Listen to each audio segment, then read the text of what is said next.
buenas tardes para todos nuestros televidentes. Como ven, cada tarde tienen una cita de 3:30 a 4:30 para conectarse con la vida, con los temas que nos permiten tener una mayor calidad de vida. Y las familias y cada uno de sus miembros pueden atravesar a nivel de su salud mental, física, a nivel de la relación con los otros, con el entorno, con lo que pasa en nuestra estructura sociopolítica, con lo que vivimos como país. Muchas situaciones en donde sea necesario buscar ayuda. Una de ellas es el consumo y abuso de sustancias psicoactivas, un tema del que hablamos mucho y cada vez, digamos, en campañas educativas, en propuestas que buscan prevenir el consumo, nos seguimos preguntando qué hacer para que ciudadanos y ciudadanas, hombres, mujeres y en este caso, lo que hoy nos convoca, niños y niñas, no estén en riesgo de ser unas personas adictas a sustancias psicoactivas. Que esto no haga mella en sus vidas, no afecte su desarrollo psicológico, fisiológico, su desarrollo en todo sentido.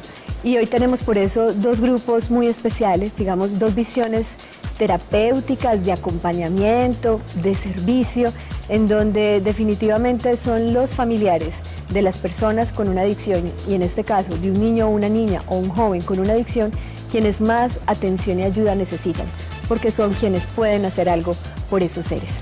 Vamos a entrar entonces en la consulta.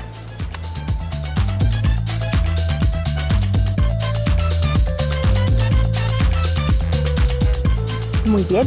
Y en la tarde de hoy tenemos, como les decía, unos invitados muy especiales. Les presento a Carlos Alberto Arias, él es servidor de la confraternidad Naranón, quien nos va a explicar ya más adelante qué significa la sigla Naranón. Carlos Alberto, gracias por venir a nuestro programa. A ti, muchas gracias por invitarnos a este espacio tan importante. Muchas gracias. También está con nosotros Jaime Alberto Rico, él es director del programa ambulatorio regional Antioquia de la Fundación Hogares Claret, licenciado además en Pedagogía Reeducativa. Jaime, mil gracias por acompañarnos. Con mucho gusto. Buenas tardes. Buenas tardes. Y están con nosotros dos mujeres muy especiales, digo yo, porque desde su corazón en estos momentos están aquí para contarnos su visión frente al tema. Una de ellas es Patricia Rojas Vanegas, ella es la coordinadora regional de los grupos de familia Naranón, y también nos vas a hablar de Naratín. Ya nos dirás qué significa esta sigla como tal y lo que nos quieras compartir como mujer, como hermana, como hija, frente al tema. Muchas gracias por venir. Gracias, muy amable por invitarnos. Muy bien. Y también nos acompaña en la tarde de hoy María Cristina Muñoz.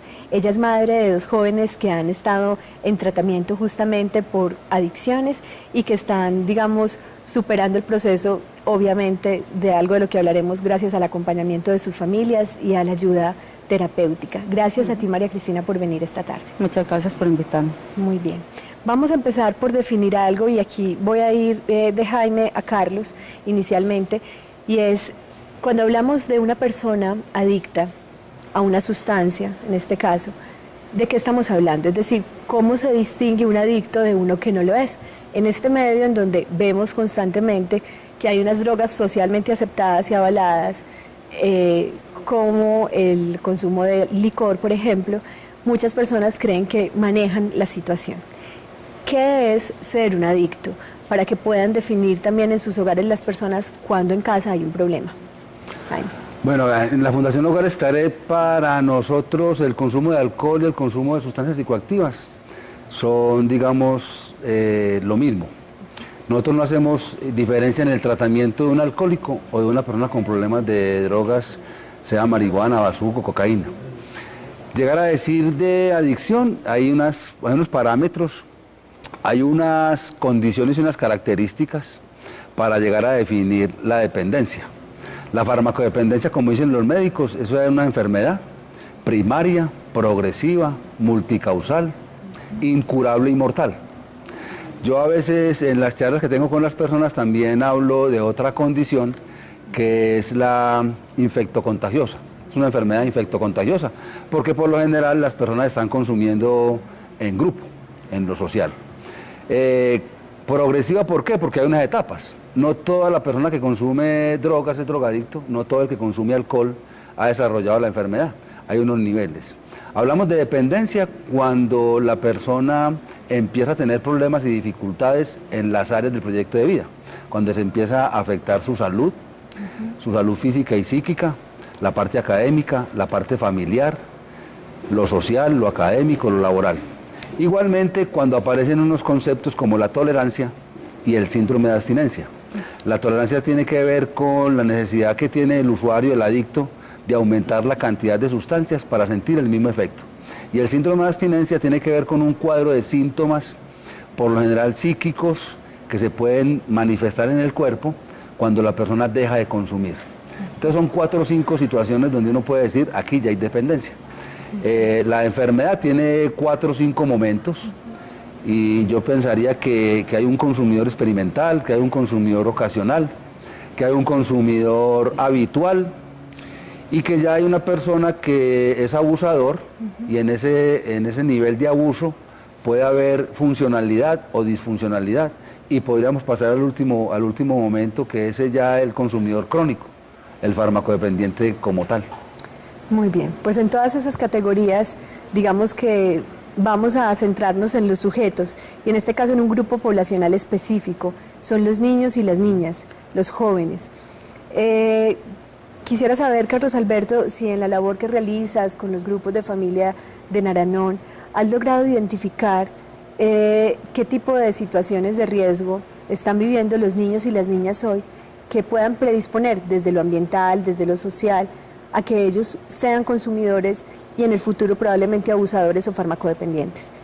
Bueno, indudablemente hay muchas situaciones y yo diría que casi todos los jóvenes de hoy están expuestos al riesgo. Por ejemplo, desde la casa puede comenzar la adicción. Es muy común, es muy normal tener ciertos medicamentos controlados de la abuela, de la mamá, del papá, que para dormir los necesita y de pronto no tienen los cuidados necesarios de tenerlos bien guardaditos y esa exposición de esos medicamentos controlados puede ser un generador de que el niño quiera experimentar. Porque el niño o el joven cuando comienza el consumo de sustancias lo comienza como un experimento o como una señal de aprobación del grupo al que pertenece. Entonces yo quiero pertenecer al grupo y digo sí, ahí empieza el experimento. Desde digamos ya ampliando el territorio más de lo familiar, podría estar indiscutiblemente el colegio, la escuela, donde hoy el acceso a sustancias es muy fácil. Es demasiado fácil a tal punto que todos sabemos que ya se están infiltrando esos jíbaros, esos mercaderes de la droga en escuelas y en colegios y lo peor, están utilizando niños, están utilizando adolescentes. Eso por otra parte. Y de lo social, indiscutiblemente hoy el niño se enfrenta a una gran soledad. Papá y mamá trabajan. No quiere decir que todos los hijos de papá y mamá que trabajan van a caer en esa situación. Pero son agentes, son situaciones que favorecen, digamos, en ese ambiente de soledad, de querer estar acompañado y ese querer estar acompañado le da la posibilidad de ciertos ensayos. Entonces, hoy el acceso es muy, muy fácil.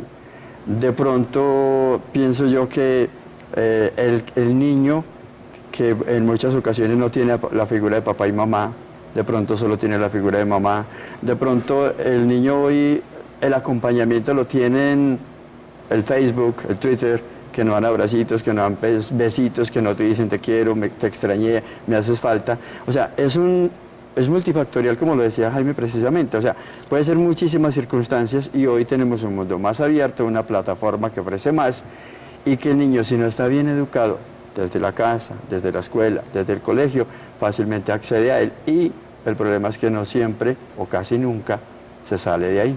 Muy bien.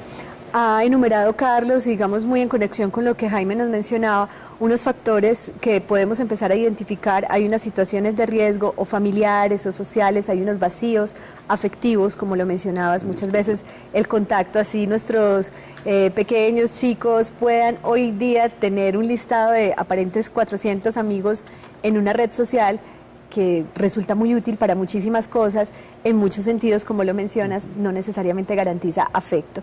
Hay unas características de la personalidad, Jaime, que quisiera de pronto, si pudiéramos nombrar, sin llegar a estereotipar, no siempre un niño tímido va a ser un consumidor, ni siempre un chico que es demasiado inteligente o el que, por el contrario, parece introvertido, en fin. Sin embargo, hay unos rasgos también de la personalidad, ciertos vacíos o dificultades en la comunicación, por ejemplo, en la posibilidad de expresar. ¿Qué tipo de características podrías señalar que es importante atender o reforzar. Y voy con una tan sencilla y tan profunda como el tema de la autoestima. Es decir, perfectamente un chico que tiene estas posibilidades de entrar en contacto con sustancias o en el hogar o fuera de él, también tiene algo a nivel de su afecto, de sí mismo, del valor que se da, que puede estar fluctuando. ¿Qué pasa allí? A ver, sí, se supone que una persona que no se quiere, que no se respeta, que no se valora, que no tiene un buen autoconcepto, pues definitivamente tiene más riesgos de autodestruirse, ¿cierto? De estar consumiendo alguna sustancia. Pero yo quisiera, como para ir en orden, y me disculpa pues que me largue un poquito de la pregunta, tocar un asunto muy importante en nuestra sociedad y que tiene que ver con el alcohol. A mí me parece que el alcohol es una de las sustancias más peligrosas y, como se dice en la calle, la puerta de entrada. En la estadística nosotros podemos observar con los jóvenes que tenemos en tratamiento en la Fundación Hogares Claret y con los adultos, que cuando hacemos las valoraciones y las entrevistas para diagnosticar y elaborar el plan de tratamiento, encontramos que de 100 muchachos que tenemos, podemos hablar de 90 a 95, iniciaron su carrera de farmacodependencia con el uso del alcohol. Y cuando hablamos de qué edad, y entonces estamos hablando de 10, 12 años. Y preguntamos con quién, y encontramos que es el papá. ¿Y dónde? Y en la casa. Y en la celebración del 24, del 31, del Día de la Madre, del Día del Padre. Entonces me parece que el asunto con el alcohol es una situación que algún político por ahí y senador hablaba de la doble moral, ¿cierto? Que estábamos haciendo mucha énfasis con la marihuana, con el bazuco, con la cocaína, pero al alcohol como que no le paramos bola, ¿cierto? Por lo social, por lo legal, por lo cultural. Antes se hablaba de que el alcohol era una sustancia aceptada cultural, familiar, académicamente, socialmente. Yo pienso que en este momento el alcohol se convirtió en una necesidad social y muchas canastas familiares está incluido la lata de cerveza, la media de ron o la media de aguardiente. Muy bien, Jaime. Acabas de introducir un tema que es bien importante, que tiene que ver con lo cultural, y es desde lo cultural que hacemos un legado a niños y niñas, desde lo que vemos como lo normal, lo aprobado, lo que incluso es sinónimo de fiesta, celebración y felicidad para muchos, termina calando profundamente en lo que para un niño o una niña significará en el momento o a futuro el placer y el bienestar. ¿En qué lo encontrará? ¿En qué se refugiará? De eso se trata el tema, de intentar indagar qué pasa en nosotros como adultos cuando nos escandalizamos frente a las situaciones de consumo y abuso de sustancias psicoactivas en niños, niñas y adolescentes. Por eso los invito a responder la encuesta que tenemos en el día de hoy. La pregunta que queremos hacerte en Facebook a través de nuestro fanpage, recuerda que nos ubicas como Canal Teleantioquia, es la siguiente.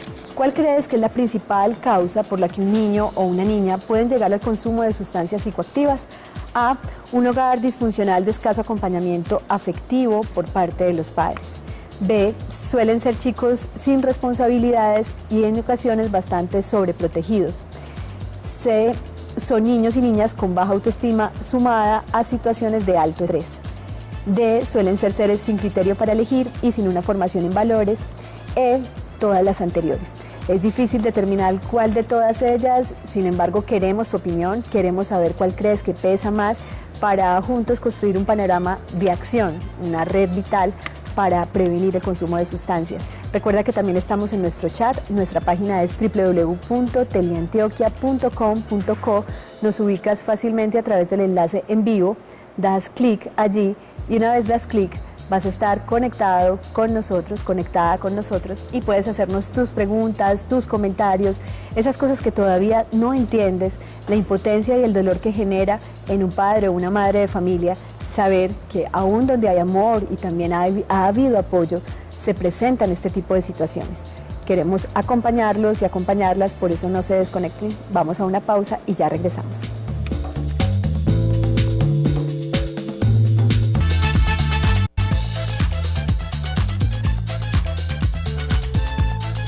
Muy bien, y como ven, estamos haciendo una red vital por entender qué hay detrás del consumo de sustancias psicoactivas en niños, niñas y adolescentes. ¿Qué pasa a futuro con la vida de un ser que se inicia rápidamente en el consumo de sustancias y encuentra en ellas un lugar, un refugio, digamos un efecto benéfico inicialmente y aparentemente, pero que a largo plazo genera grandes dolores. Vamos entonces a conocer estas dos historias que son un paralelo, dos historias además con un desenlace distinto, pero que están unidas por el corazón de dos mujeres que entienden que este es un asunto sobre el que hay que hablar. La vida en red para ustedes.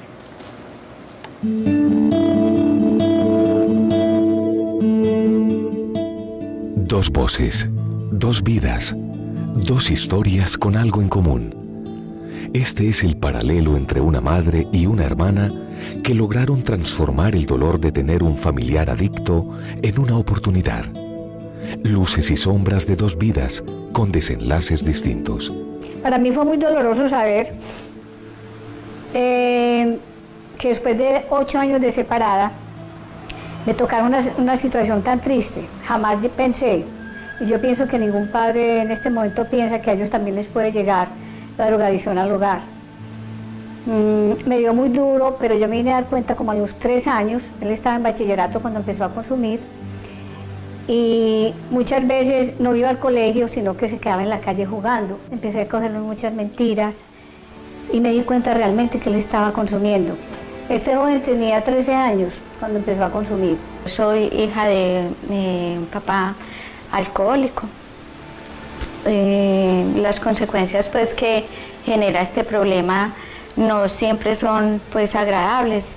Mi hermano fue el afectado, digámoslo, grandemente con el problema de la adicción. Mi padre falleció, él era muy niño, tenía más o menos como 9 años. Mi mamá tuvo que pues tomar las riendas de la casa, salir a trabajar. Entonces todo el tiempo pues los mayores estábamos en función del estudio, él también estudiaba, pero en el cuidado, como nosotros estamos estudiando, pues no había quien le pusiera mucha atención a él. Pues él tenía más o menos como 15 años, pero desafortunadamente cuando un adicto en casa, cuando uno se da cuenta que hay un adicto en casa es porque ya lleva tiempo consumiendo, no es que dice, él empezó a consumir droga hace 8 días o hace 15, ya lleva bastante tiempo y desafortunadamente la familia es la última en darse cuenta de esto. Nar Anon, una red vital al servicio de las familias de aquellos que padecen una adicción. Escucha activa, orientación e información para dar luz a aquellos que también lo necesitan. Los coadictos. Ya me habían hablado de estos grupos maravillosos, ya me habían pasado el mensaje hacía 2 años y yo renuente pues a llegar allá, llegué arrastrando mi cuerpo, arrastrando todo, mi mente quedaba en la calle, ¿dónde está? ¿Con quién está? ¿Llegará o no llegará? Llegué allá. Entendí que me iba a quedar ahí, algo me hizo quedar ahí. Yo hace 22 años llegué al programa, me quedé solo por la gracia de Dios, por ese Dios que empezaba a concebir en ese momentico, y empecé a darme cuenta que de verdad yo tenía que cambiar muchas cosas. Cuando yo me doy cuenta de este problema, alguien me dice de estos grupos, de la confraternidad Nar Anon.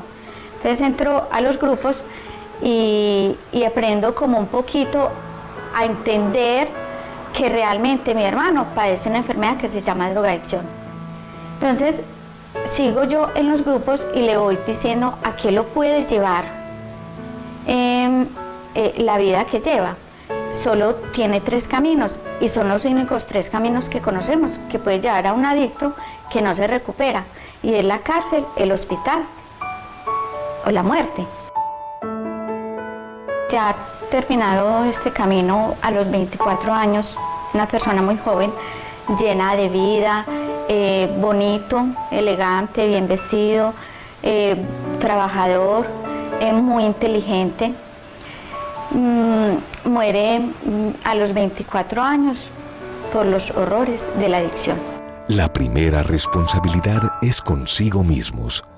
La muerte es un camino para unos, mientras otros eligen la vida. En ambos casos, buscar ayuda es una decisión vital. Él alguna vez lo dijo, y cuando lo hemos invitado a ser orador en nuestra hermandad, lo dice muy claro: madres, déjennos volar solos, es hora de que suelten a su adicto. es hora de que lo suelten. Ustedes hagan el trabajo de ustedes y permitan que nosotros tomemos realmente nuestra vida en nuestras manos, porque es que ustedes no pueden seguir viviendo la vida nuestra. Eso fue lo que yo hice, eso fue lo que yo entendí. Cuando paré a este joven y le dije, no más, o te recuperas, o coges un camino de recuperación. Él fue a NA, afortunadamente ya hace años, con un camino de recuperación, sigue amando su programa, sigue aferrado a él, porque todos los días es un cambio diferente. Un cambio diferente, soportado y apoyado por lo que unas redes de apoyo, de comunidades terapéuticas, de acompañamiento a las familias logran. Aquí quisiera, Carlos Alberto, que gracias a estas dos historias y a estas dos mujeres que comparten su testimonio con nosotros, pudiéramos ahondar y profundizar en el tema de qué tan importante es la reacción de la familia una vez se dan cuenta que un niño o una niña o un joven está consumiendo sustancias. ¿Por qué es tan crucial y cuál es la visión de Naranon? ¿Qué significa exactamente frente al tema? Perfecto. Yo diría que es vital. Es una red vital que tiene que tener ese adicto, si escogió, digamos, su camino de recuperación, que la familia esté al lado de él. Que esté al lado no es acolitándole cosas, no es dándole el regalo que porque estuvo no sé cuántos meses en una comunidad terapéutica o porque lleva tanto tiempo en Narcóticos Anónimos. No, es estar al lado, es comenzar también un proceso de recuperación. Es darnos cuenta, porque cuando uno llega a estos programas no sabe que es una enfermedad. Primero, el adicto no sabe que está enfermo y en segundo lugar la familia mucho menos sabe que está enferma, porque es una enfermedad absolutamente contagiosa desde la parte emocional. ¿Qué hace Naranon en este caso? ¿O cuál es el acompañamiento que nosotros damos? Nosotros damos un acompañamiento absolutamente total a la familia y a esos amigos cercanos, a estas personas cercanas al adicto. ¿Qué hacemos nosotros con la familia? Comencemos por el derecho. ¿Qué es Naranon? Naranon es, expliquemos la sigla, NAR de narcótico, ANON de anónimo, grupos de familia. O sea, somos personas que anónimamente nos reunimos para buscar ayuda frente a una situación de estas. Sí, te interrumpo en este momento porque, claro, normalmente siempre estamos pensando que quien tiene el problema es la persona que es adicto a la sustancia.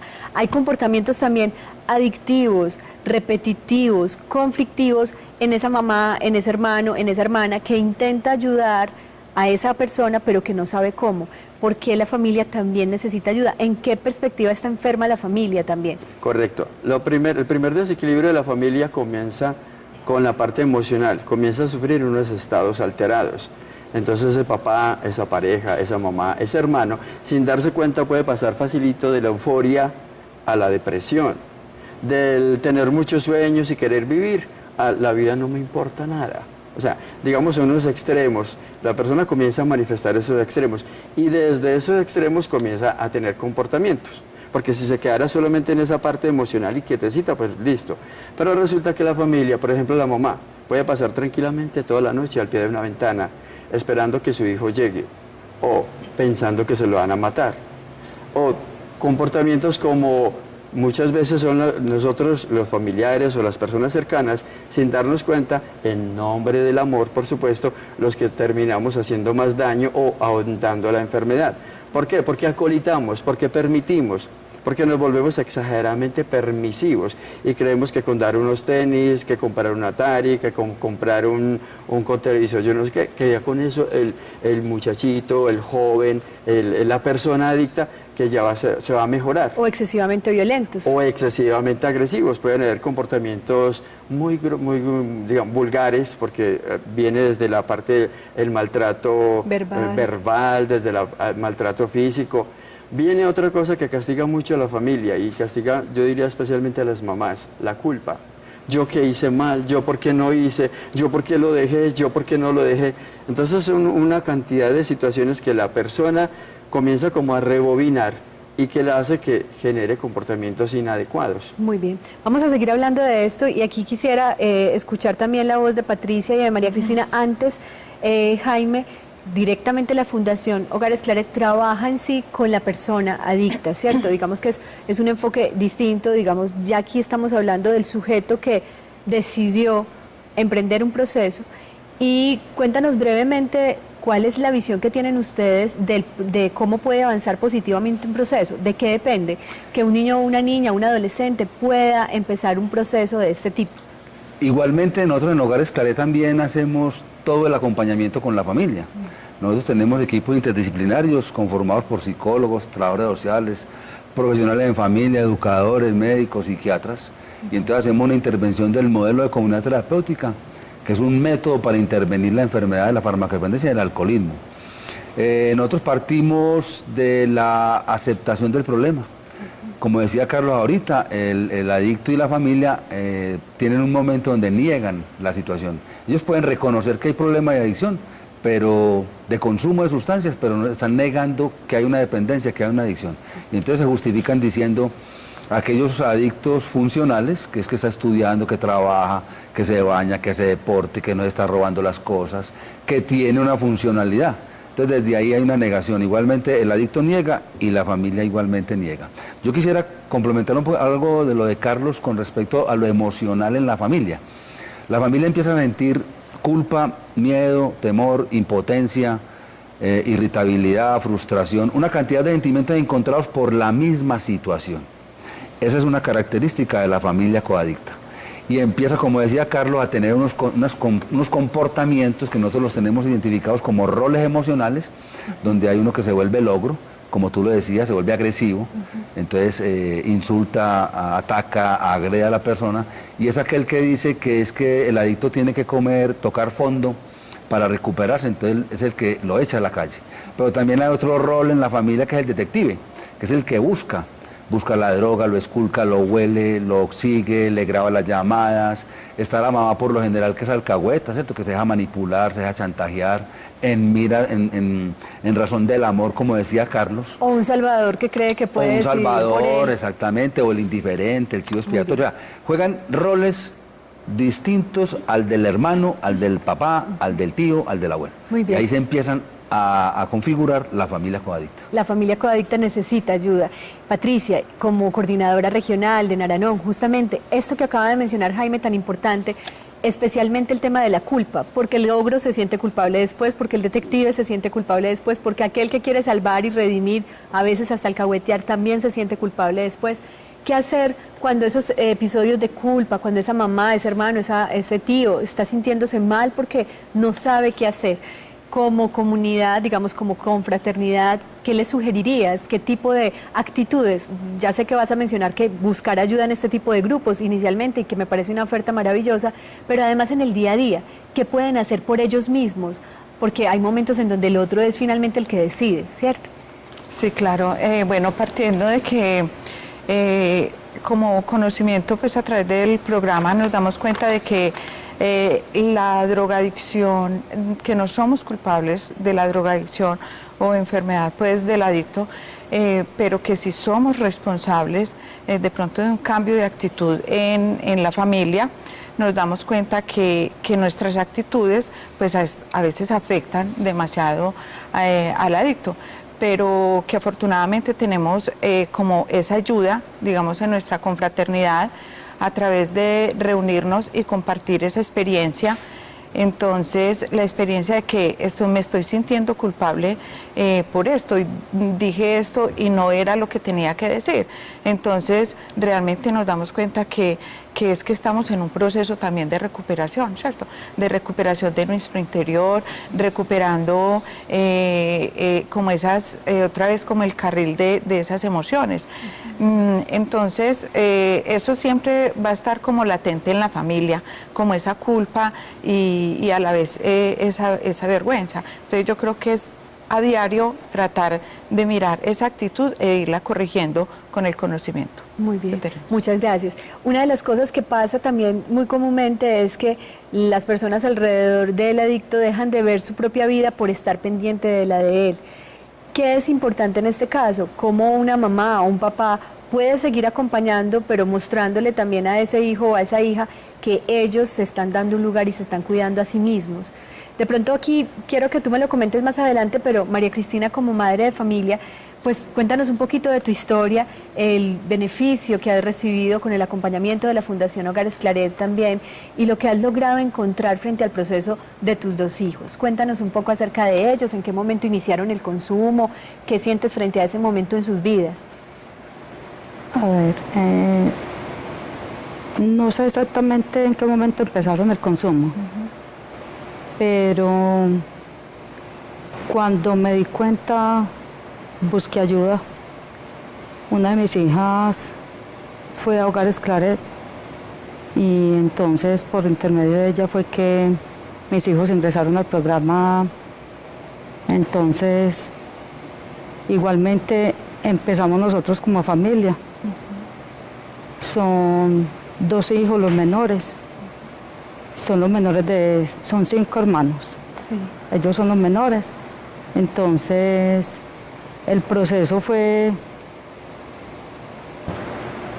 lento, pero yo creo que pues fue muy beneficioso para ellos. En este momento, el proceso no para ahí cuando ellos salen de la fundación. El proceso sigue en la casa, pues uno tiene que seguir acompañándolos, tiene que estar en el día a día con ellos. Claro, ¿cuántos años tienen ellos, María Cristina? El mayor tiene 19, el otro tiene 17. ¿Y cuánto tiempo llevan en este proceso, digamos, terapéutico? ¿Fue para ellos fácil decidir sí, quiero hacerlo? ¿O inicialmente en ellos, como en ti, había resistencia, negación, no puede ser posible? Esto de lo que hemos hablado, ¿cómo se vive esa negación? Sí, al principio sí fue la fase de negación. Y de ahí pues sí, mucha resistencia. Igualmente accedieron a ir allá a la fundación y empezar el programa. Y ya después, ya que ingresaron al programa, pues ya fueron como cambiando. Se fue notando ese cambio en ellos. Y en este momento puedo decir que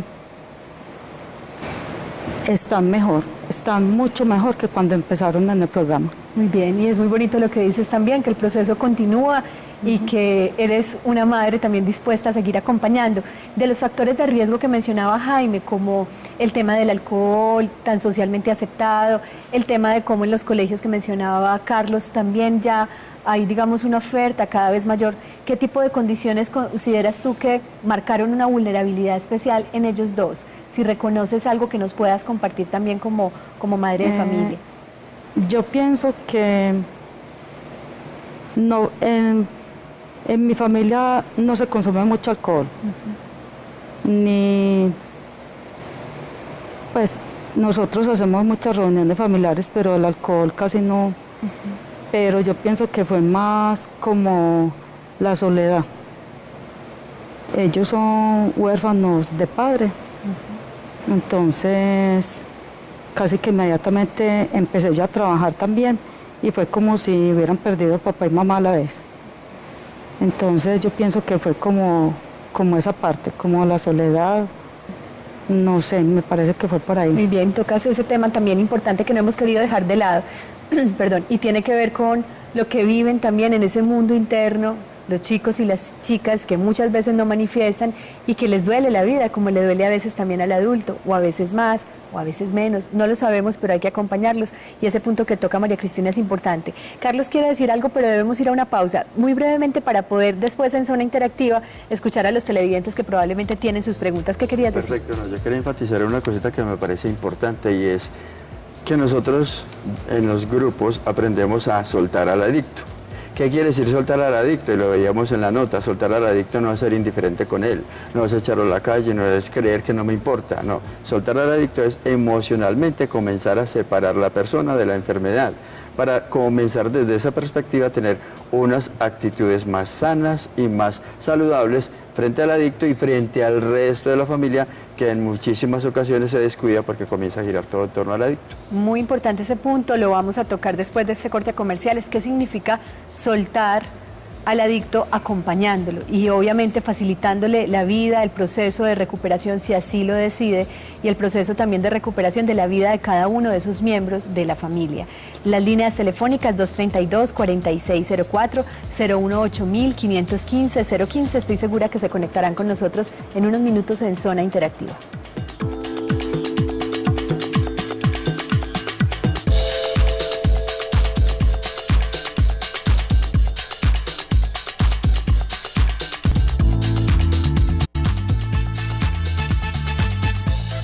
Ya estamos conectados con la vida y en este momento entramos en Zona Interactiva.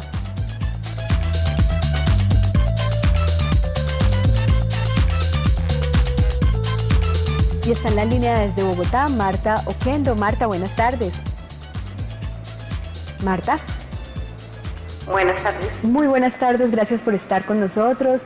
¿Qué nos quieres comentar desde Bogotá? ¿Qué piensas del tema de hoy? Bueno, yo he estado viendo el programa desde acá y tengo un familiar con problemas de adicción a fármacos.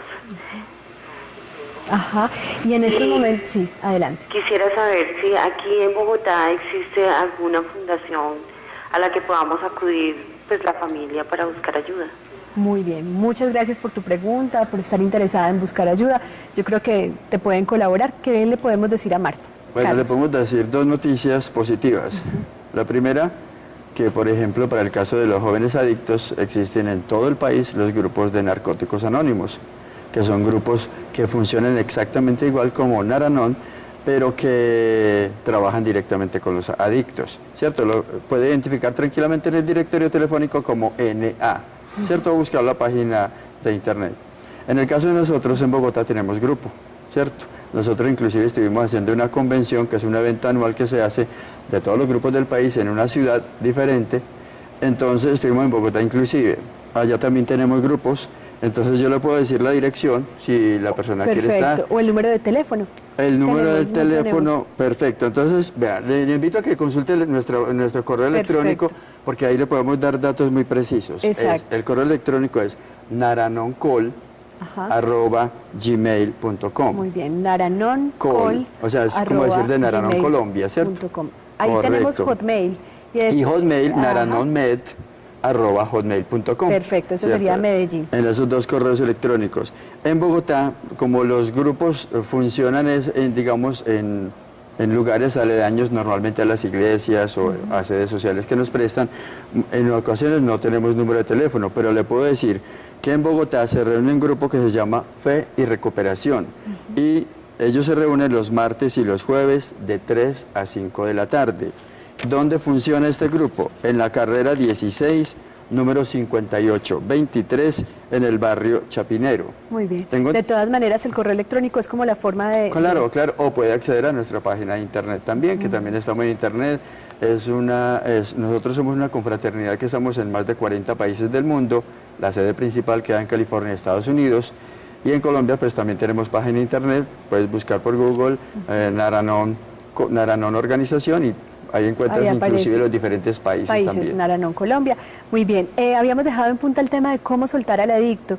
Y antes de recibir la llamada de una persona que tenemos en la línea, Patricia, ¿cómo sientes que se puede hacer ese proceso? Es decir, muchas personas creen que soltar es abandonar, no interesarse ni por su salud o alimentación, digamos ni siquiera por lo más básico en ellos. ¿Qué significa soltar al adicto? Bueno, Carlos Alberto ahora mencionaba una parte muy importante, y es soltar al adicto desde la emoción, ¿cierto? Desde el deseo, como desde la ansiedad, desde el deseo de controlarlo, de quererlo cambiar, de mirar que hoy no esté consumiendo, que si asista al trabajo, que si asista al estudio, bueno, pendiente como totalmente de él. Entonces, soltarlo es como darme cuenta que él tiene que vivir como ese proceso, ¿cierto? Vivir que esa experiencia de que yo no soy capaz por ningún medio de cambiar en él todo ese tipo de cosas. O sea, no soy capaz de hacerlo que no consuma hoy. Entonces, soltarlo es poderle decir, es tu vida, yo tengo otra vida y la vida de otros miembros de la familia que necesitamos también de la atención. Entonces, poder tener con él una comunicación, digamos, una cortesía, bueno, todo eso lo que normalmente se debe de vivir en la casa con los miembros de la familia. Pero no estar atentos a todo, sí, si se movió, sí, si levantó, si absolutamente, hizo, si no comió. Correcto, como que él sea siempre el centro de atracción. Entonces tenemos que darnos cuenta que soltar es también poner la atención en mí y en la otra parte de la familia, que también juega un papel muy importante en eso. Entonces empezar a cuidar esa parte mental que yo tengo, esa parte emocional, para poder transmitirle eso a los demás miembros de la familia. Claro que sí. Muy breve, porque tenemos una llamada en la línea de Jaime. Yo pienso que soltar al adicto también quiere decir apropiarme de mí, ¿cierto? Porque entonces la mamá, el papá, el hermano, el tío empiezan a jugar esos roles y empiezan a perder autoestima y dejan de vivir su proyecto de vida. Entonces, la mejor manera de soltar al adicto es apropiarse de mi proyecto de vida, porque llega hasta el punto de que la persona deja de vivir su propia vida por vivir la vida del otro. Y eso no le ayuda al otro, porque en ningún momento. Una de las cosas que creo que nos da pie esta intervención para analizar, y es que muchas veces también esos comportamientos generan más culpa en el adicto, y la culpa en el adicto también es un tema importante a analizar. Tenemos una llamada adelante, quien sé que no quieres decir tu nombre, pero te doy la bienvenida. Gracias por conectarte con nosotros. Muchas gracias, felicitaciones por este programa tan interesante. A ustedes, señores de la salud mental. Bueno. Yo tengo dos hijos, sí, jóvenes, y supe en qué momento exactamente mi segundo hijo de 17 años me fumó marihuana. ¿Por qué? Porque aun cuando ellos apenas tenían 2, 3 años, empecé a prepararme y a conocer el mundo de la droga, porque me decía y escuchaba que la última que sabía algo de los hijos en esos aspectos era la madre. Entonces, el dolor más grande fue que yo impartí, les di el conocimiento sobre drogas, sobre enfermedades venéreas, sobre el alcoholismo, los llevaba a conferencias, o sea, les mostré todo, absolutamente todo. Mi esposo murió de un infarto delante de ellos cuando tenía 6 años y el otro 7 años y medio. Me tocó sola, pero sin embargo, ellos tuvieron un gran ejemplo de responsabilidad y buen comportamiento, tanto toda la familia como yo, con todas las fallas que las madres podemos tener. Te pregunto, como madre de familia, como mujer, ¿qué pasó en ese momento, digamos, para que puedas redondearnos esa vida tan importante de cómo, aún en medio de la información, de todo el amor y todo ese cuidado que les ofreciste también frente al tema, incluso enterándolos o informándolos, ¿qué pasó allí? ¿Qué reacción tuviste tú y cómo lo pudiste acompañar? No, el medio ambiente, él muy vulnerable, se dejó arrastrar de algunos amigos. Siempre fui madre que iba a buscarlos, dónde estaban, con quién y pasando qué con mis hijos, porque al ser mamá y papá intenté cubrir todos los campos y llenar todos esos aspectos, que casi me muero, pero le dije, yo te entiendo, lo querías probar, bueno, ¿qué te pasó, hijo? Hablé con él, bueno, me di cuenta que lo seguía haciendo porque su comportamiento, su mirada, su conducta, empezó el cambio, empezó todo. En este momento tiene 27 años. Ajá. Y estoy absolutamente segura que no la ha dejado porque está trabajando por fuera de la ciudad. Pero después de pasar 4 meses en prisión, arrastrado por los amigos, salió muy ligero por la buena conducta, porque nunca había hecho nada, porque lo había estudiado todo, pero yo no puedo largarme tanto porque otras madres querrán. ¿Qué sucede ahí cuando se tiene el conocimiento sobre síntomas, cambios, todo, cuando se hace frente a las cosas, y no me quise engañar ni huir de una verdad tan dolorosa, pero yo sí entré en unos cambios, porque él me pedía perdón y mamá, ya lo dejé, mamá. Madre hermosa, ¿me escuchas en estos momentos? Sí. La historia que nos estás contando es muy valiosa y vamos a intentar responderte antes de que se nos acabe el tiempo. Sí. ¿Qué pasó ahí? ¿Qué pasó ahí? La pregunta de qué pasó ahí, que es una pregunta que se hacen muchas mamás, muchos papás. Yo te agradezco mucho, no sé tu nombre, pero muchas gracias. Vamos a responderte. Tenemos otra llamadita en la línea. Toda tu historia ha sido escuchada y vamos a darte una luz. Muchas gracias. Recibimos la llamada de Carlos desde Prado. Adelante, Carlos. Buenas tardes. ¿Aló? Buenas tardes, Carlos. Muy brevemente, para poderle responder a esta madre que nos acaba de abrir el corazón y contarnos una gran historia que le queremos responder. Adelante con tu comentario también, Carlos. Bienvenido. A ver, yo tuve la oportunidad de meterme a cosas de vicio porque en una época de la vida mi padre no estuvo presente, estuvo ausente pues, por fuera de la casa, y esa fue la oportunidad para que yo me metiera con ciertos amigos, entre comillas. Otro dato es que cuál es la responsabilidad de los que producen el licor. Me parece lamentable los industriales que producen licor, la tragedia que han ocasionado en este país, porque yo tuve un padre alcohólico y se destruyó toda la familia. ¿Cuántos el otro años? punto de vista es Sí. que esta mañana escuchaba un programa, en los programas de radio, Sí. los locutores incitan a los jóvenes al consumo de licor. Eso me parece lamentable. Así Muchas es, gracias. Carlos. Carlos, una cosita, el momento, la edad que tenías cuando empezaste a consumir, ¿cuál era? ¿Cómo? ¿Qué edad tenías cuando empezaste a consumir? Eso era más o menos 20, 21 años. Perfecto. Y detrás del licor se fue al vicio, pero eso fue un proceso de 6 meses porque me ayudó mucho a hacer deporte. Muy Feliz bien. día, feliz tarde, gracias. Muchas gracias, Carlos, por lo que nos dices, nos cuentas, además ese llamado también, la actividad física. Sabemos que existen también, infortunadamente, deportistas que consumen, pero evidentemente la actividad física, el descanso. Y aquí Carlos toca este tema y la madre que está allí pendiente todavía nos dejó una pregunta muy grande, muy abierta, y es, ¿qué hacer si yo tenía la información, si yo sabía, si les había explicado?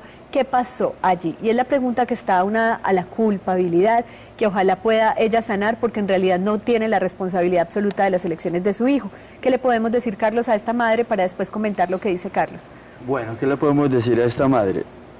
Es decirle que en este momento no mire el por qué. Nosotros nos damos cuenta que el conocimiento en este tipo de cosas definitivamente de nada nos sirvió. De nada nos sirvió, conozca mucho o no conozca nada. Lo más importante aquí para la señora es ¿qué puedo hacer ya?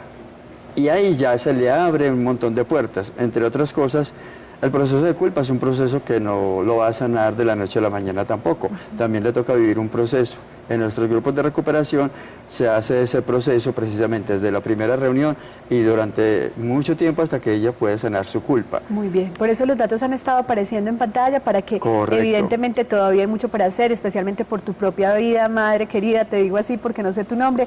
Igual Milord tiene una pregunta en el chat, sé que debemos ir en conexión, y la pregunta de Milord es, ¿qué hacer cuando un adicto quiere dejar la sustancia pero no quiere internarse?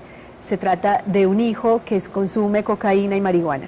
Aquí quiero preguntarle a Jaime de los Hogares Claret si existe algún tipo de acompañamiento también para este tipo de persona que quiere ayuda pero no se ve interno en una institución. Como te hablamos ahorita, la enfermedad tiene unos niveles y en la teoría se habla de que los niveles de mayor deterioro deben estar hospitalizados y estar en una comunidad terapéutica residencial. Sí. Y se supone que aquellas personas que no están tan enfermas y que todavía están funcionando con programas ambulatorios como AA, NA, el programa ambulatorio que tiene la Fundación Hogares Claret para adolescentes, Sí. y otras instituciones del país, Carisma también maneja programas ambulatorios, etcétera, pueden servir para que la persona tome conciencia y haga su proceso de recuperación. Con ambulatorio quiere decir que cuánto tiempo pasa la persona. El digamos? programa del ambulatorio en Hogares Claret funciona 4 días a la semana en jornada continua la escolar, porque son estudiantes. Van y en la salen. mañana y estudian por la tarde en sus casas y viven en sus casas. Estudian por la tarde en los colegios y viven en sus casas. Perfecto. Y los compañeros que estudian por la mañana asisten a terapia en la hora de la tarde.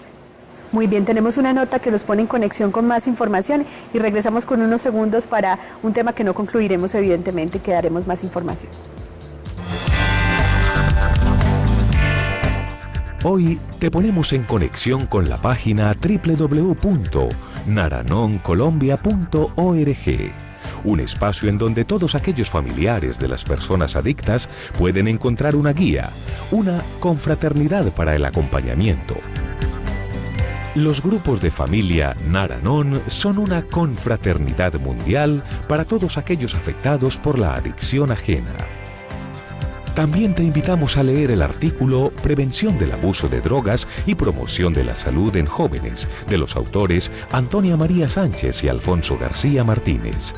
En este artículo se pretende analizar el consumo de las drogas desde una perspectiva multidimensional, abordando el contexto social, político, económico y cultural, proporcionando herramientas ante esta situación, fomentando la autonomía y favoreciendo una toma de decisiones responsable. El artículo se encuentra en la revista de Estudios y Experiencias en Educación, volumen 7, número 14.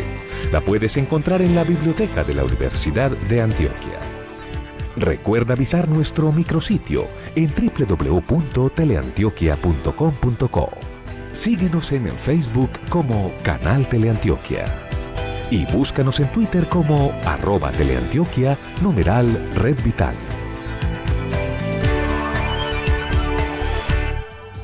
Muy bien, el resultado de nuestra encuesta del día, el 80% considera que un hogar disfuncional con un escaso acompañamiento afectivo es una de las principales causas por las que un niño o una niña consume. Se le sume el que los niños y las niñas no tienen una buena autoestima precisamente por la disfuncionalidad de sus hogares y carecen de criterio para elegir. Naratin es una opción también, es una opción de Naranon también, de DNA, en fin, cuéntanos brevemente en 5 segundos lo que tienes aquí para nosotros, Patricia. Bueno, Naratin son los grupos para los jóvenes familiares de los adictos. Naratin significa nar de narcótico, am de anónimo y teen es una palabra en inglés que significa adolescentes. Entonces hemos visto que los chicos también están muy afectados pues por el problema que hay en la familia y que de momento nos olvidamos de ellos porque tenemos centrada la atención en la persona que tiene el problema, o sea, en la drogadicción. Entonces, para ellos también existen estos grupos para que ellos vayan como allá compartiendo y adquiriendo una información que los va a llevar a comprender este tipo de enfermedad y también les va a ayudar a formar un criterio que los va a tener un poquito retiraditos de ese problema. De este tema. Seguiremos hablando de este tema. No termina aquí. Un aplauso para ustedes. Sigan conectados con nuestra programación y evidentemente mañana con más Red Vital, humanización de los servicios oncológicos. Un aplauso para ustedes.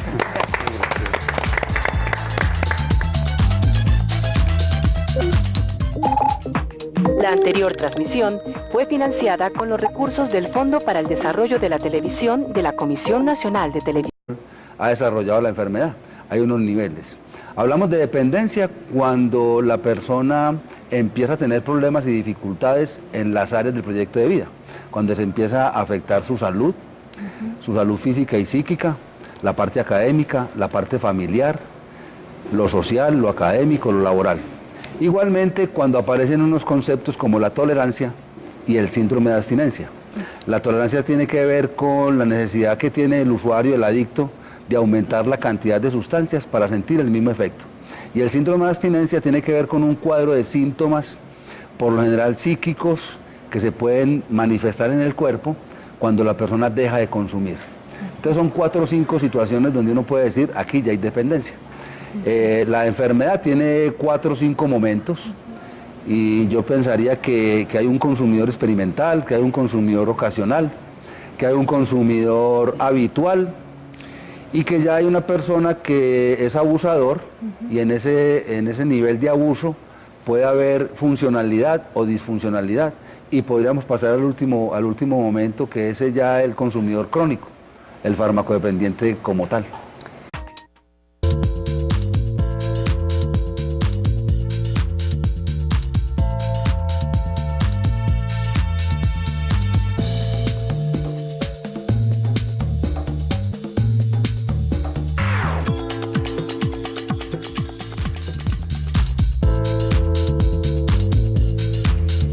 buenas tardes para todos nuestros televidentes. Como ven, cada tarde tienen una cita de 3:30 a 4:30 para conectarse con la vida, con los temas que nos permiten tener una mayor calidad de vida.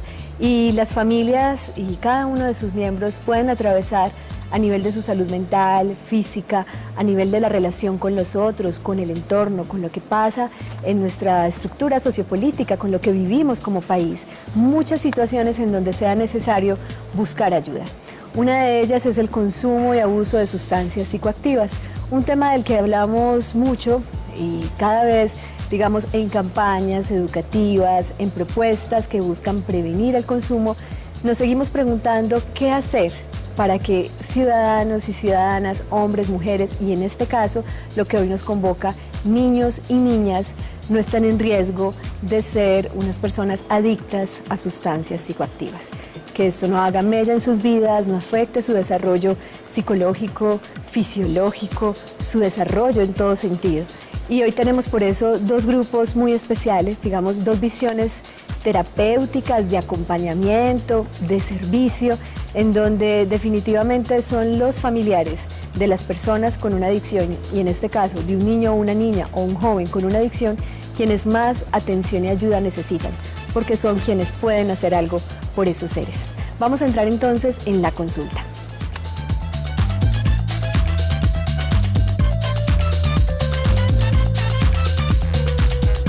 Muy bien. Y en la tarde de hoy tenemos, como les decía, unos invitados muy especiales. Les presento a Carlos Alberto Arias, él es servidor de la confraternidad Naranón, quien nos va a explicar ya más adelante qué significa la sigla Naranón. Carlos Alberto, gracias por venir a nuestro programa. A ti, muchas gracias por invitarnos a este espacio tan importante. Muchas gracias.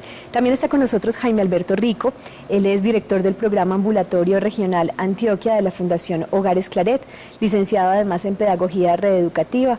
Jaime, como el consumo de licor, por ejemplo, muchas personas creen que manejan la situación. ¿Qué es ser un adicto? Para que puedan definir también en sus hogares las personas cuando en casa hay un problema. Jaime. Bueno, en la Fundación Hogares Claret, para nosotros el consumo de alcohol y el consumo de sustancias psicoactivas son, digamos, lo mismo. Nosotros no hacemos diferencia en el tratamiento de un alcohólico o de una persona con problemas de drogas, sea marihuana, bazuco, cocaína. Llegar a decir de adicción, hay unos parámetros, hay unas condiciones y unas características para llegar a definir la dependencia. La farmacodependencia, como dicen los médicos, eso es una enfermedad primaria, progresiva, multicausal, incurable y mortal. Yo a veces en las charlas que tengo con las personas también hablo de otra condición que es la infectocontagiosa. Es una enfermedad infectocontagiosa porque por lo general las personas están consumiendo en grupo, en lo social. Progresiva, ¿por qué? Porque hay unas etapas. No toda la persona que consume drogas es drogadicto, no todo el que consume alcohol. Mil gracias por acompañarnos. Con mucho gusto. Buenas tardes. Buenas tardes. Y están con nosotros dos mujeres muy especiales, digo yo, porque desde su corazón en estos momentos están aquí para contarnos su visión frente al tema. Una de ellas es Patricia Rojas Vanegas, ella es la coordinadora regional de los grupos de familia Naranón, y también nos vas a hablar de Naratín. Ya nos dirás qué significa esta sigla como tal y lo que nos quieras compartir como mujer, como hermana, como hija, frente al tema. Muchas gracias por venir. Gracias, muy amable por invitarnos. Muy bien. Y también nos acompaña en la tarde de hoy María Cristina Muñoz. Ella es madre de dos jóvenes que han estado en tratamiento justamente por adicciones y que están, digamos, superando el proceso, obviamente, de algo de lo que hablaremos gracias al acompañamiento de sus familias y a la ayuda terapéutica. Gracias a ti, María Cristina, por venir esta tarde. Muchas gracias por invitarme. Muy bien. Vamos a empezar por definir algo y aquí voy a ir de Jaime a Carlos inicialmente, y es cuando hablamos de una persona adicta a una sustancia, en este caso, ¿de qué estamos hablando? Es decir, ¿cómo se distingue un adicto de uno que no lo es? En este medio en donde vemos constantemente que hay unas drogas socialmente aceptadas y avaladas,